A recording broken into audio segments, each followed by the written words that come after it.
Olá, tudo bem? Sou o professor Zezinho Martins e seguindo as sequências de aula do Enem, essa é a nossa terceira aula e vai tratar sobre corpo e mídia. Bem, o que trata sobre corpo e mídia? Há nas sociedades contemporâneas uma intensificação do culto ao corpo, a formação de alguns estereótipos, onde os indivíduos experimentam uma crescente preocupação com a imagem e principalmente com a estética. Estendida com o consumo cultural, a prática do culto ao corpo coloca-se hoje como uma preocupação geral, que perpassa todas as classes sociais e todas as faixas etárias, apoiada num discurso que ora lança mão da questão estética, ora da preocupação com a saúde. Nas sociedades modernas, da mesma forma que podemos pensar em relação à televisão, que veicula a imagem dos corpos perfeitos, através das mais variados formatos de programas, peças publicitárias, novelas, filmes, etc., isso nos leva a pensar que a imagem da eterna juventude, associada ao corpo perfeito e ideal, atravessa todas as faixas etárias e classes sociais, compondo de maneiras diferentes diversos estilos de vida. Então hoje você vê adolescentes querendo colocar silicone, sem saber dos riscos que isso pode resultar.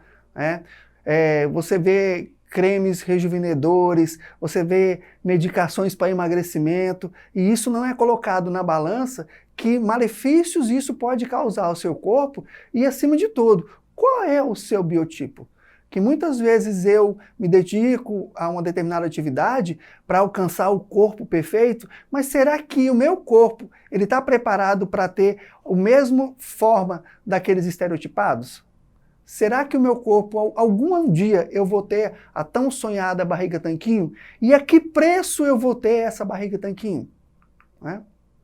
Então, a primeira coisa que eu tenho que considerar são os somatótipos. Você já se perguntou por que algumas pessoas comem e nunca engordam? Ou por que outras pessoas não podem nem olhar para um docinho que já ganham 5 quilos? Se pensou genética ou metabolismo, você está certo. Na verdade, a combinação dos dois é chamada de somótipo corporal. O somatotótipo é uma teoria técnica de classificação corporal desenvolvida por William Herbert Sheldon em 1940. Ele dividiu a estrutura física do ser humano em 3 condições, definindo determinadas características físicas que as diferenciam entre si. E nós vamos falar individualmente de cada uma: ectomorfo, mesomorfo e endomorfo. Quem é o ectomorfo? O ectomorfo é aquele cara que ele come e não engorda.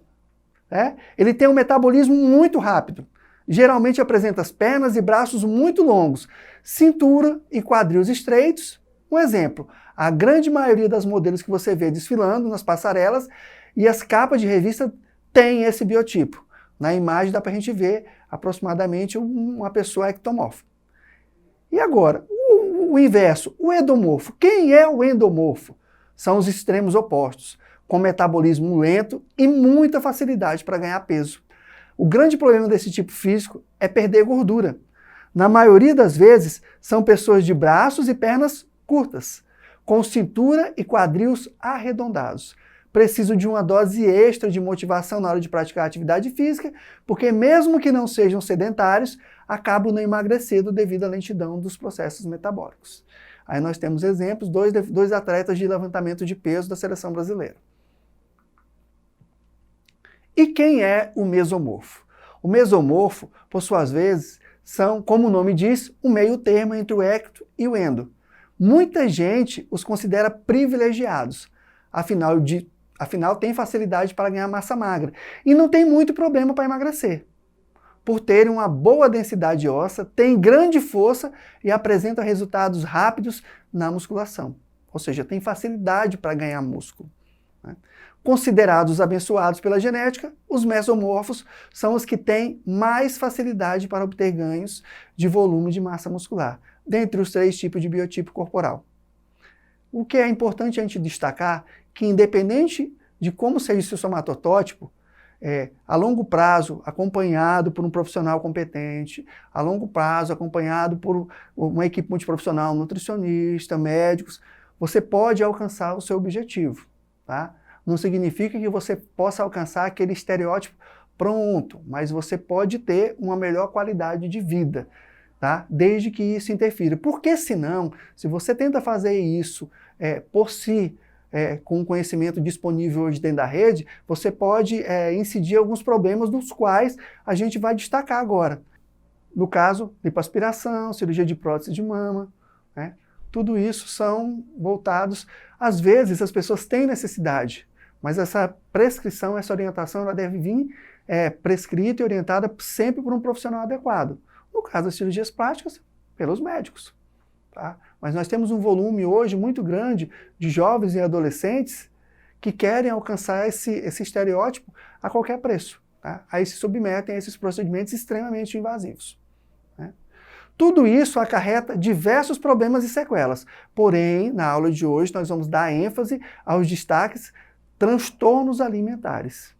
E vamos tratar especificamente de 2. Então, o que são transtornos alimentares? Os transtornos alimentares são caracterizados por perturbações do comportamento alimentar, podendo levar ao emagrecimento extremo, como caquexia, devido à inadequada redução da alimentação, a obesidade, devido à ingestão de grandes quantidades de comida, e outros problemas físicos.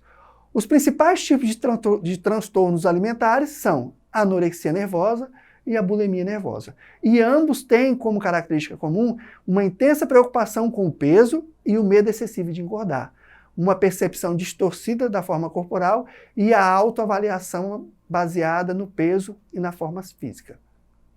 Assim, quem é essa anorexia nervosa? Este quadro se caracteriza principalmente pela recusa do indivíduo em manter o peso mínimo esperado, para a idade e a altura, menos de 85%, através da restrição do comportamento alimentar, pelo temor excessivo em ganhar peso e pela distorção da percepção da imagem corporal. Tem uma imagem aí, essa menina, ela está com 35 quilos e ela acha que está gorda, ou seja, já é uma doença. Né? Eu preciso de um acompanhamento profissional para me tratar essa doença. E tudo isso começa de uma forma simples. Né? A perda de peso é obtida pela redução intensa da alimentação. Geralmente no início são restritos apenas a alimentos considerados calóricos, porém com o progresso da doença evolui para uma dieta extremamente limitada. A autoestima da pessoa anorexa está relacionada à forma corporal e ao peso. Ela sempre vai olhar para o espelho e vai se achar gorda. A outra é a bulimia. Quem é a bulimia? Este quadro de transtorno alimentar é caracterizado por compulsões alimentares periódicas, ou seja, ingestão de uma grande quantidade de comida em um curto espaço de tempo, seguidas de métodos compensatórios inadequados, como vômitos autoindutivos. A pessoa come, depois ela vai e induz o vômito porque ela não quer engordar. Ou então o uso de laxantes ou diuréticos, tá? E prática de exercícios em excesso, para evitar o ganho de peso. Assim como na anorexia nervosa, o indivíduo bulímico apresenta uma autoavaliação baseada na forma física e no peso corporal. Nesse caso da bulimia, as pessoas ocultam seus comportamentos patológicos, que é considerada doença, da família e das pessoas que o cercam, e muitas vezes se envergonham de seus atos compensatórios. Vale ressaltar que, ao contrário da anorexia nervosa, que a pessoa tem uma perca de peso muito grande, a bulimia, essa perca de peso pode não acontecer. Então ela é mais difícil de ser identificada pela família. Então, às vezes, quando a família identifica essa doença, ela já está bem avançada. Tá? Normalmente não há perda de peso significativa nas pessoas com bulimia, trazendo, portanto, maior dificuldade para a família identificar um problema. Então são 2 problemas sérios para a gente tentar, muitas vezes, atingir um estereótipo proposto pela mídia. Né? Aqui tem um exemplo, a pessoa come, vai no vaso e vomita. Come, vai no vaso e vomita. Isso é uma reação, já é um sintoma da bulimia. Tá? O que a gente pode concluir depois de tudo isso? Que o consumismo desenfreado, gerado pela mídia em geral, foca principalmente adolescentes como alvos principais para as vendas. Desenvolvendo modelos de roupa estereotipados, a indústria dos cosméticos lançando cada dia novos cremes e géis redutores para eliminar formas indesejáveis de corpo, e indústria farmacêutica, faturando alto com medicamentos que inibem o apetite. Sem falar na indústria da cirurgia plástica e dos suplementos, que hoje está muito forte. Evidentemente que a existência de cuidados com o corpo não é exclusividade da sociedade contemporânea e que devemos ter em especial atenção para uma boa saúde, porque nós temos que pensar na nossa qualidade de vida. E muitas vezes nós nos submetemos a condições para ter uma resposta imediata e isso compromete o objetivo do exercício físico, que é promover qualidade de vida e prevenir doenças. No entanto, os cuidados com o corpo não devem ser de forma tão intensa e ditatorial como se tem apresentado nas últimas décadas. Devemos sempre respeitar os limites do nosso corpo e a nós mesmos. Mais uma questão aqui a respeito do Enem, tá? Aí no texto diz, emagrecer sem exercício? Hormônio aumenta a esperança de perder gordura sem sair do sofá. A solução viria em cápsula, um comprimido, né? O sonho do sedentarismo ganhou novo aliado. Estudo publicado na revista científica Nature em janeiro sugere que é possível modificar a gordura corporal sem fazer exercício. Pesquisadores da Dana-Farber Cancer Institute e da Escola de Medicina de Harvard nos Estados Unidos isolaram em laboratório a irisina, hormônio naturalmente produzido pelas células musculares durante os exercícios aeróbicos, como caminhada, corrida e pedalada. A substância foi aplicada em ratos e agiu como se ele estivesse exercitando, inclusive com efeito protetor contra a diabetes. O segredo foi a conversão da gordura branca, aquela que estoca energia inerte e estraga a nossa silhueta, em marrom. Mas é incomum em bebês e praticamente inexistente em adultos. Esse tipo de gordura serve para nos aquecer. Nesse processo, gasta uma energia tremenda. Como efeito colateral, afinaria a nossa silhueta. A expectativa é que se o hormônio funcionar da mesma forma em humanos, surja em breve um novo medicamento para emagrecer. Mas ele estaria longe de substituir por completo os benefícios da atividade física. Possivelmente, existem muitos outros hormônios musculares liberados durante o exercício e ainda não descobertos. Inclusive, a gente já deu uma aula e falou sobre a relação dos hormônios da felicidade com o exercício físico. E para ficar com aquele tríceps de fazer inveja, só o levantamento do controle remoto não daria conta. Para convencer o leitor de que o exercício físico é importante, o autor usa a estratégia de quê? Se produzem outros hormônios e há outros benefícios do exercício físico. Ou seja, o autor argumenta que, embora a irisina, hormônio naturalmente produzido pelas células musculares durante os exercícios aeróbicos, possa ser isolado de modo a possibilitar que a gordura corporal fosse modificada sem exercício físico, tal hormônio estaria longe de substituir por completo os benefícios de atividade física, uma vez que possivelmente existem muitos outros hormônios musculares liberados durante o exercício e ainda não descobertos. Outro exercício aqui, no Brasil, a disseminação de expectativa de corpo com base na estética, a magreza é bastante grande e representa uma enorme repercussão, especialmente se considerada do ponto de vista da realização pessoal. Em pesquisa feita na cidade de São Paulo, aparecem em percentuais de 90% entre as mulheres pesquisadas que se dizem preocupadas com seu peso corporal, sendo que 95% se sentem insatisfeitas com seu próprio corpo.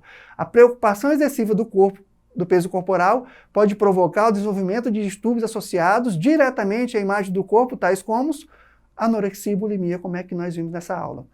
Bem, lembrando mais uma vez que essa aula está disponível na plataforma Eduque como as demais. Espero que vocês realmente tenham gostado e até o nosso próximo encontro.